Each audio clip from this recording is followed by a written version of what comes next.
listening to the Pharmacy Podcast Network.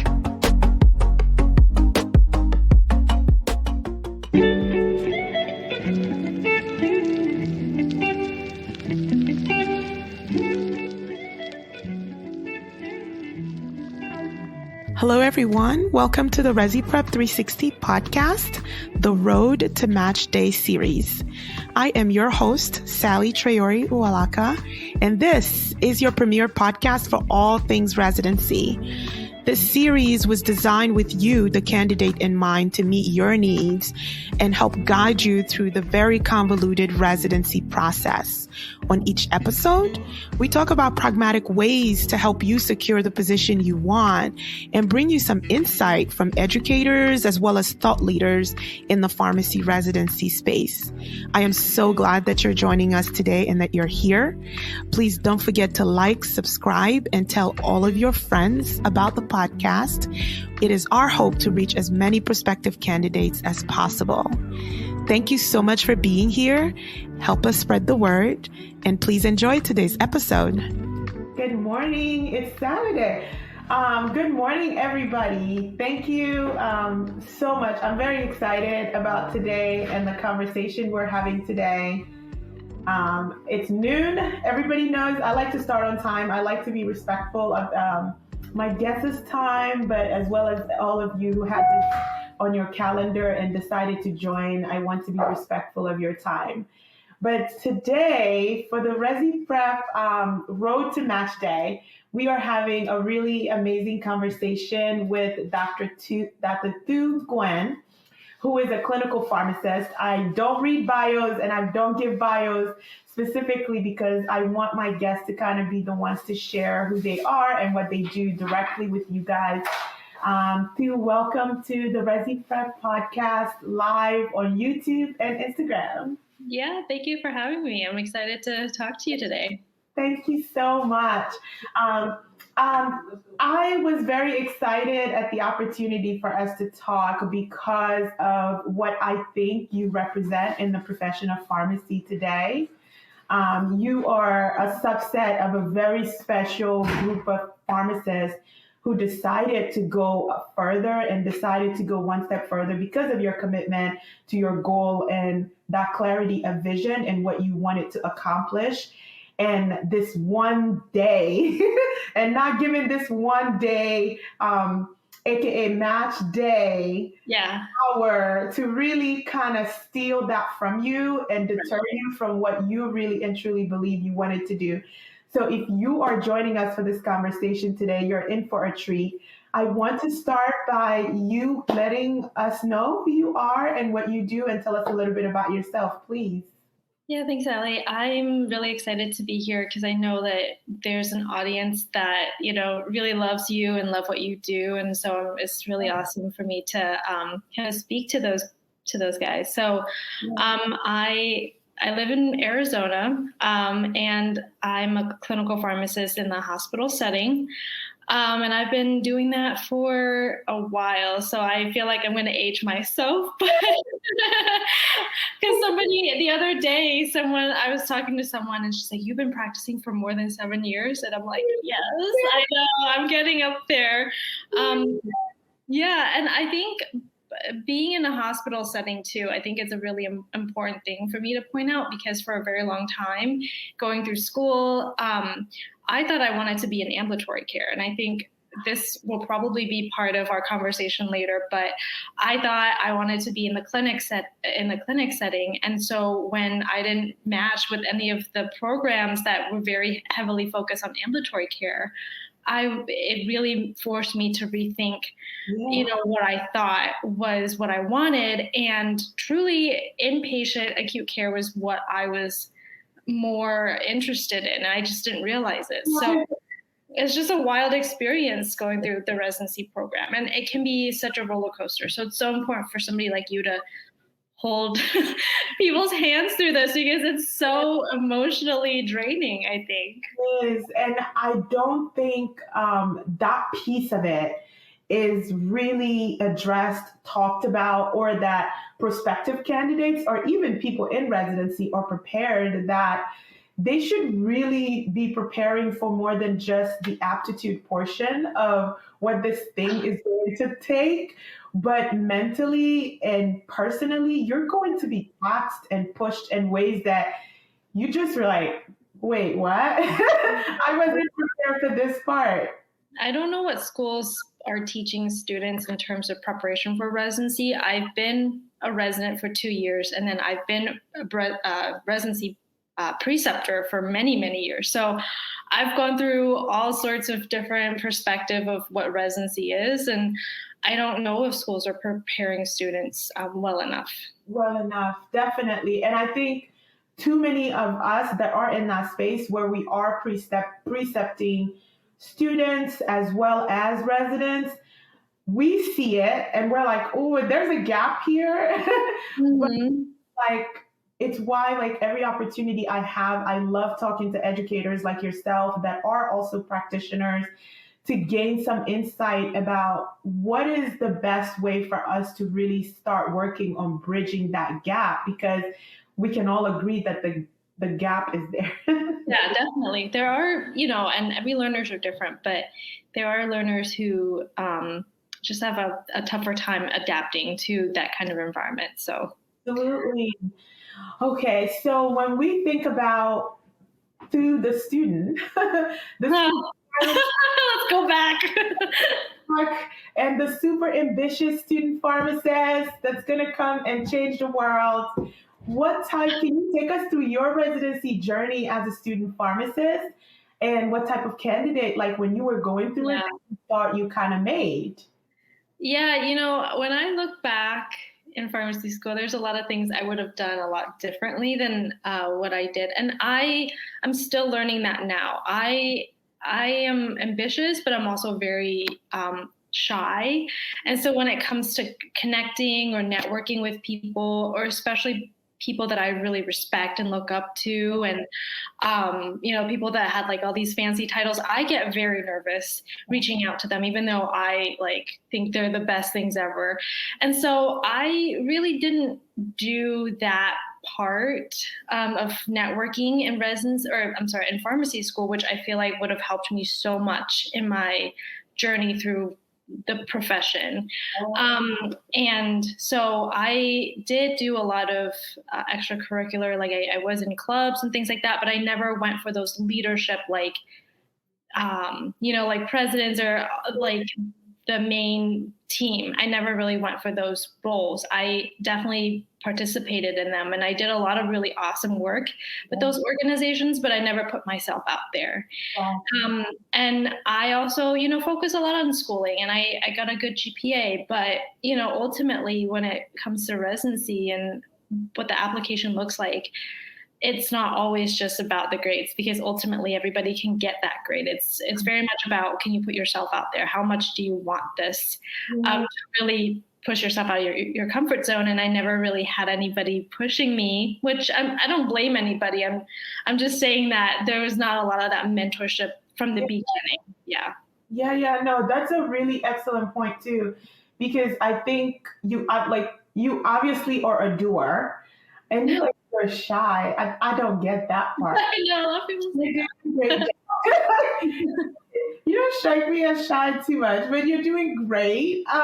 But I also think that that mentorship piece you're talking about, if you just had someone that handed you the blueprint or even told you, hey, these are some of the things you should probably spend some time and energy on, no doubt in my mind that you would have done it. And I think that's what I find super fascinating about your story, because you are not unique in the sense that you were a doer, you had a goal, you're willing to do the work, but you felt like there was this one piece. In hindsight, right? Like in hindsight, someone could have just helped in helping guide you with, hey, you should probably put yourself out there a little bit more. Yeah, definitely. It's ultimately it's about who you know and who can write you that really nice letter of recommendation.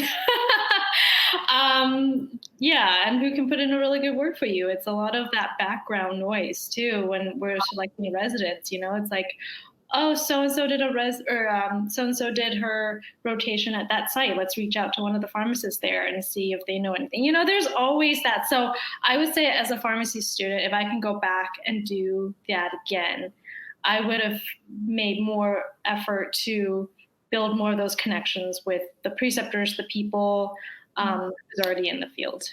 100%. I hope all the prospective candidates that are listening to this, they hear it, but also shout out to my P1s and P2s, those of you that are just starting out. There are a lot of gems that are being dropped here right now about how yeah. Learn from your mistakes, people. Yeah, like, I hope you really, really take notes. Yeah.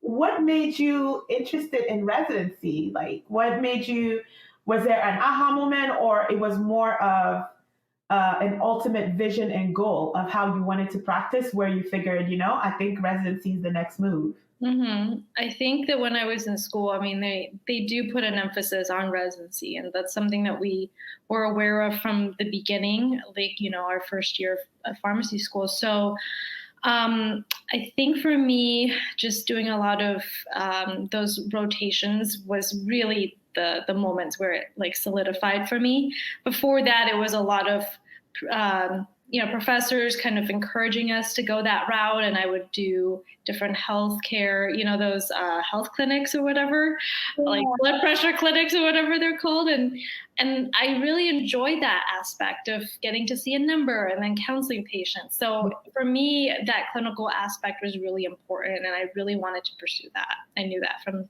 pretty early on. Very good. And as far as the support you had through your process, how much support did you have going through the residency application process? We had, at my school, there was a program that, we would be like attached with a mentor, and then they can help us go through the process.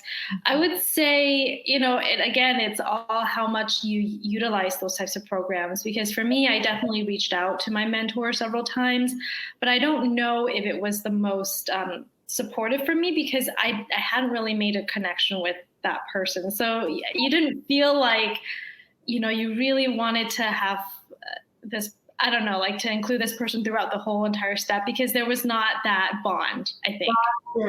Yeah, I don't know if that makes sense. But, when you're asking all these questions and when you're relying on someone to give you all this information, you do want to trust them and feel comfortable with them. And I feel like I didn't have that, which is not nobody's fault.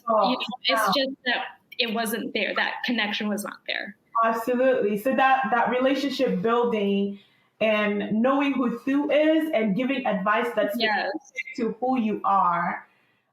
Very, very important. Yeah. Yeah. And honestly, I probably should have just found the professor that I had connected with the most from the beginning and just go to them directly and say, could you please help me go through this process? Because I was given just kind of, I think, a random person, and that particular professor and we never really had that moment of like, let's sit down, let's talk about you. What do you want? And like deep, get deep down. So I never felt comfortable really reaching out to her. That's 100% real. Like, it's all of a sudden after like 2 or 3 years of just emails of someone checking in, how are things going? And if you were performing academically, that mentor probably was like, oh, she's killing it. She doesn't need me. Like, she's fine. Yeah, that's true. And like, it's like, hey, can you look at my letter of intent? Can you look at my CV?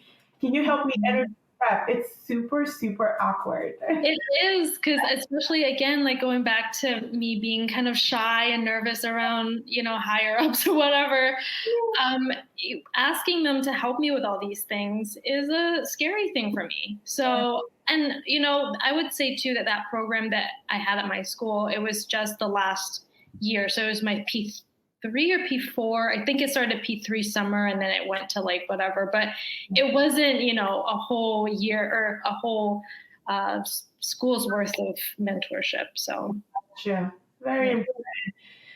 So talking about draft day, aka match day, aka the big reveal. Yeah. What did you feel when you opened that email and that green line wasn't there. It's like, Yeah. how did that feel? Like, I think that, like, how did that feel, Thu? Tell us, please. Well, to be honest, I applied to 8 programs and I only interviewed at 2.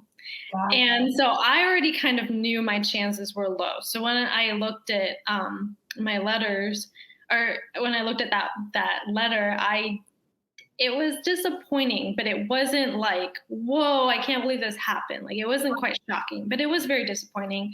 And it was definitely an emotional roller coaster. And I would say ultimately, when I saw that result, I knew that I really had to do something different than what I did before. The funny thing too was, like, during that match day during match day, I was actually on a rotation in a hospital setting, and it clicked with me that I actually would prefer to be in acute care, because prior to that, I was focusing on ambulatory care. I was focusing on being in the clinic, the outpatient clinic. And so when I got that rejection letter and I happened to be on an acute care rotation, I said to myself, like, this is what I need to do different. Like, what my goals were, my target before was wrong, or it was just not the right fit for me. And the results show that. And now I have to do something different, which is a different target, which, kind of worked out. But it was disappointing, but it wasn't shocking to me. Okay, so you kind of had already mentally prepared yourself for the possibility because of the low interview turnaround. Yes. And then one of the things that I find, like, when I connect with students who don't match at phase 1, is they have this feeling that not matching at phase 1 will have this negative impact on their careers moving forward. So I just want them to hear from someone who didn't match at phase 1, share with them if this had any negative impact, if at all, on your professional career moving forward. Yeah. I would say, well, I did 2 years of residency, so I really did have a lot of confidence. But I would say when I was applying for PGY2, I was very nervous about that. Because in addition to not matching, I also ended up doing a PGY1 that wasn't accredited when I had started. So I was actually their first resident. Gotcha. And so later that year, they did get accreditation and I got grandfathered in. But that was such like this chip on my shoulder when I was going into interviews for PGY2s, because I was just so nervous, like, oh my gosh, what if they think badly of me because of X, Y, and Z, and all these things. Ultimately, it's about who you are and can you perform well during an interview? Have you practiced? Do you have the confidence to really show that you can go through the second year? So that was really my only fear of not matching. It really did kind of play a role in my mental space when I was applying for PGY2, because I was really scared and I just felt really nervous about that.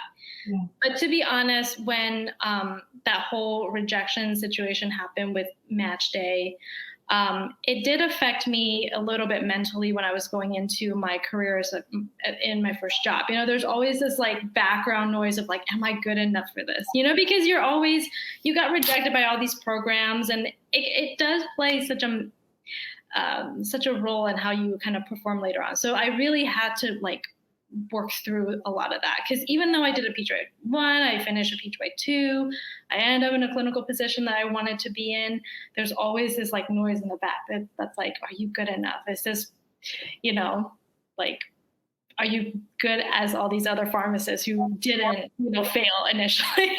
So, and I don't know what it is. Like, one of the things I try to tell them is that your certificate first of all, on the first day of residency, only you know how you got there. If you have co-residents, they have no clue that you were a phase a scramble match. How you got there is just, and your director knows, but it changes nothing. It's not like there's going to be a modified version of residency for you than the people who matched at phase one. Your certificate will not look any different than the people who matched at phase one. So I think that it's real that you will have some imposter syndrome as you move forward.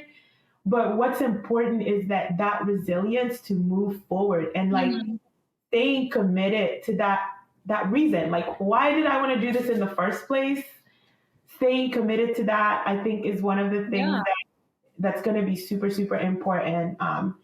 So I think that for people like you, like not only did you complete a PGY1, but you went ahead and also did a PGY, which is like that percentage shrinks exponentially. Oh, okay. The group that does a PGY1 and you look at the group that does a PGY2 from the same graduation year, we are looking at a very specific and small subset of people who successfully secured this position. Nice. So definitely my hat's off to you for for pushing forward. Well, I always see PGY1 as just a foot in the door. It's not going to make or break you. It's what, I guess what I want to make sure people take away from this, ultimately from my story is, yes, you may fail initially. You can still get back up and try again, and really learn from what happened and see if you can improve from that. Because when I didn't match initially, I really had a lot of people reaching out to me and kind of helping me with like interviews and stuff, trying to go through the second phase. When I was going through it, we were calling it the scramble. So it was even more disastrous. It was like so disorganized. And I literally was so determined because, when I got the rejection letter, it didn't necessarily break my heart in a way that made me stop. I was like, all right, well, I'm going to plow through now. Like I have nothing to lose at this point. So I called all the programs that, here I am being too scared to ask somebody for a letter of, to look over my letter of recommendation. Now I'm just calling everybody that I can. And I'm being, put on hold, being passed off to whoever. And I finally reached a program that was like, oh yeah, we're looking for somebody. And I was like, sounds good. Like you fit all my criteria. Let's do this. And like, I packed my bag and I moved from Arizona to Indiana. And I was like, I want to do this. Like, this is what I want to do. And so I think the rejections just like, I don't know, like spiked a flame in me or something. But it's truly what you choose to do with the situation. You could match and go into a PGY1 and not be prepared mentally at all and do horribly. By the way, like somebody can match because they did well in their interview, because their application looked great, and then just can't handle the pressure. You could not match, go through the scramble, and truly do phenomenal because you are determined, you are persistent, you have resilience, so it's about you as a person. And I really want that to shine through because, that's the more important part than anything. I'm like, I hope I don't break out into a praise dance, but that's it. Like, it sounds, like you're stating it so simply, but it's incredibly profound. Like what you're saying, this, and I keep saying it, this one day does not get to determine the rest of your career. It does not. Mm-hmm. But I think when you're on the other side of it, even from my personal experience, and I think about the anxiety leading up to that day, in my mind, I truly believe that like this one day was going to determine the rest of my career. Mm-hmm. And it doesn't, because much of the success that I've been able to find and fulfillment that I've been able to have as a pharmacist was literally a result of my grit, determination, and just the vision that I had about the type of pharmacist I wanted to be to my patients, and then pursuing opportunities that help me become that. Yes. Mentorship from people that can help guide me through that. But I think for them, it's so hard for that message to kind of get in, because it's just like, oh my God, I didn't match. What is this? Right. Yeah. So, and I just love the way you stated it. I was just about to ask you, like, what advice did you have for prospective candidates? Oh, just any advice? I think I pretty much said it all. I mean, I think if you're applying or if you're still in the beginning of your pharmacy school career, I would say building connections is the most important thing, just as important as grades or, those tests or whatever. You got to really put yourself out there, especially because it's gotten so competitive. And yeah, it's gotten very saturated. So even just reaching out to people that you admire and really just put yourself out there. And then for the ones that are waiting for match day, I kind of already said it all. Just, don't let that moment break you. Don't let it stop you from what you want to do, and really focus on who you want to be as a pharmacist, because there's so many opportunities out there now. And I think maybe pharmacy school focus on a lot of just residency, but you need to realize that it's grown so much and it's evolved. So It really has.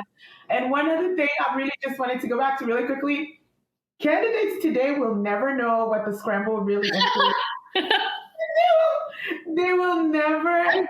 I'm jealous, honestly. I wish I had a phase 2, because the scramble was, did you ever know anybody who went through that? Or I heard what the scramble was, and my greatest fear about not matching was that we do the scramble.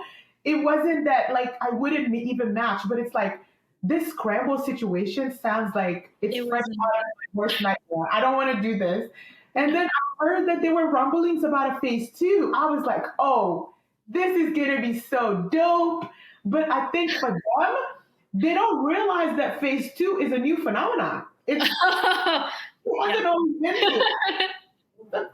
Yeah, you guys should be happy that there's a phase 2, because when I went through the scramble, technically they had, I think it was like the first or second year that they ever even implemented a phase 2. So nobody was even using a phase 2 yet.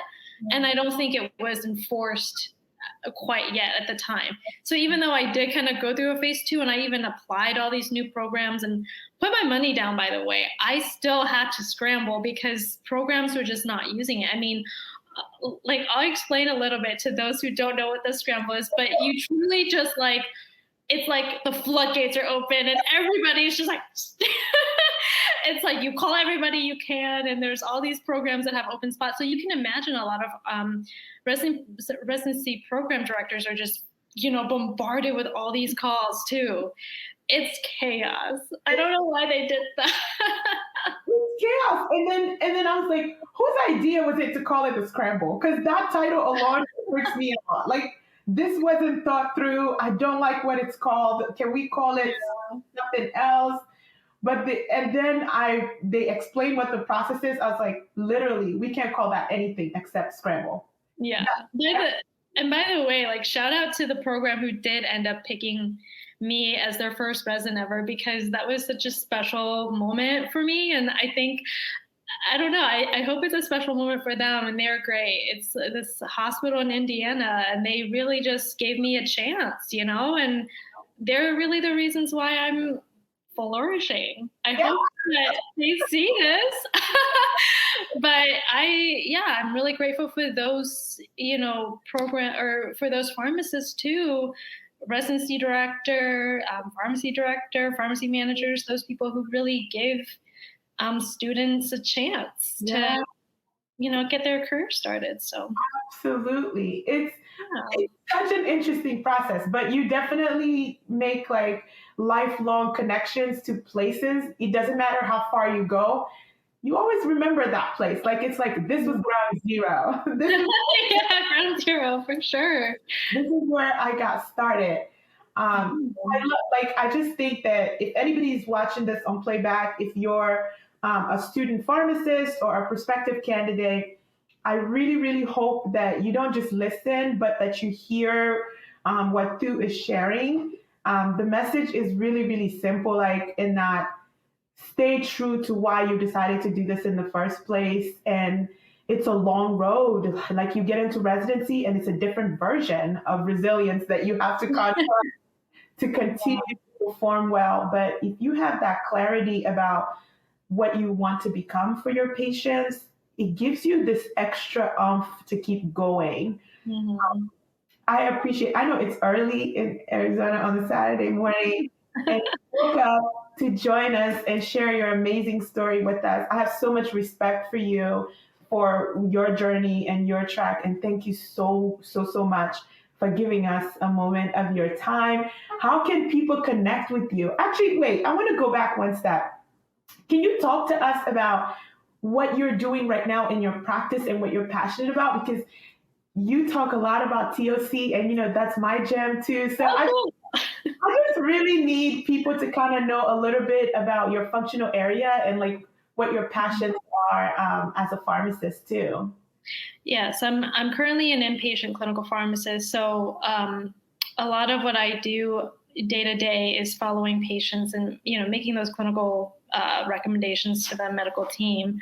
But I also have a really special place for transition of care and geriatric medicine, just because those are those specialty areas that I really connect with. I actually did my PGY too in geriatrics. So I just feel like I do have such a passion for it. I think transition of care, my passion for transition of care started when I was a student and I shadowed a transition of care pharmacist, but it really expanded as I practiced and I saw all these medication errors that would occur between, patient admission and then discharge and then even post-discharge. So I've been telling a lot of stories on LinkedIn about the types of medication errors that I see to put more case reports out there to show that, these are the areas that we need to pay attention to. How can we work together to prevent some of these medication errors? I mean, transition of care in itself, when you're trying to tackle it, it's a very systemic problem in our healthcare system because there's so many gaps that the patients can fall through.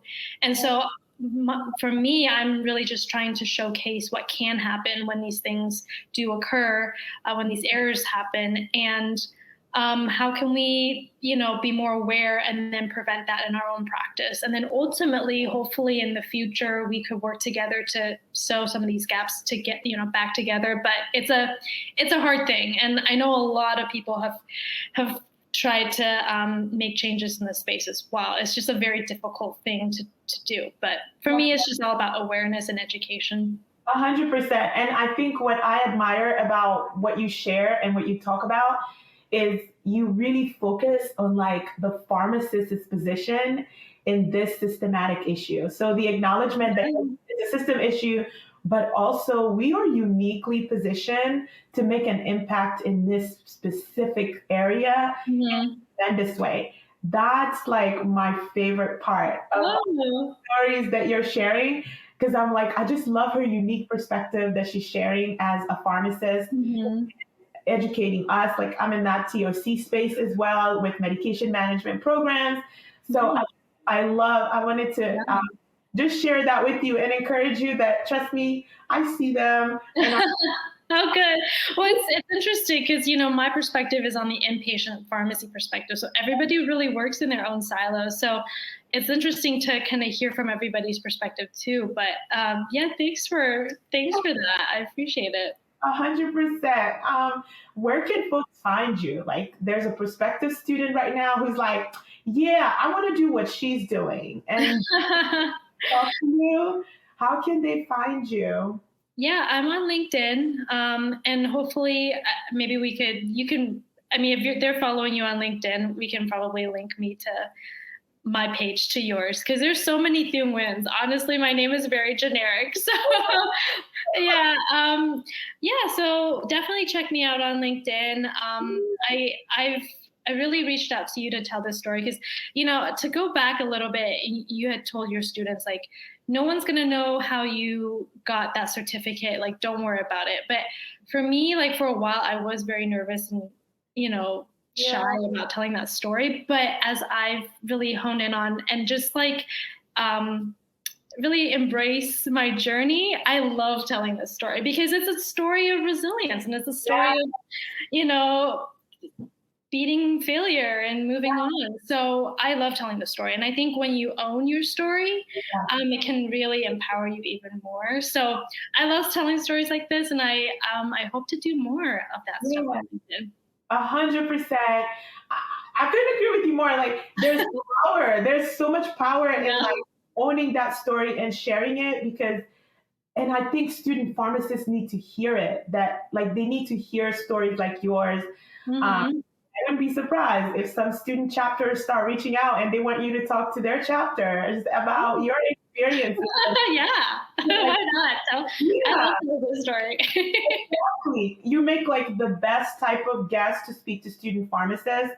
It's firsthand account of here how it unfolded for me, and guess what? I am doing phenomenally well. Phenomenally well. Thank you so much, Thu. We really appreciate it. I have a feeling this is not the last time that we connect on this topic or more with residency and pharmacy student and resident education. I'd love for us to reconnect more and get more of your expertise out there in front of more of my co-residents, I call them.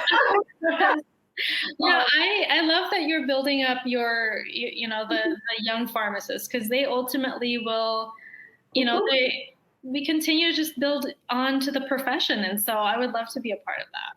Awesome. Thank you so much. We are so grateful. And thank you to all of you that are going to listen to this and see this. Don't hesitate to reach out to Thu. I will put her LinkedIn page URL in the comment of this live so that it's easy for everybody to find her. But once again, thank you so much for being here with you, and we look forward to more of these. And thank you, everybody. Have a wonderful weekend.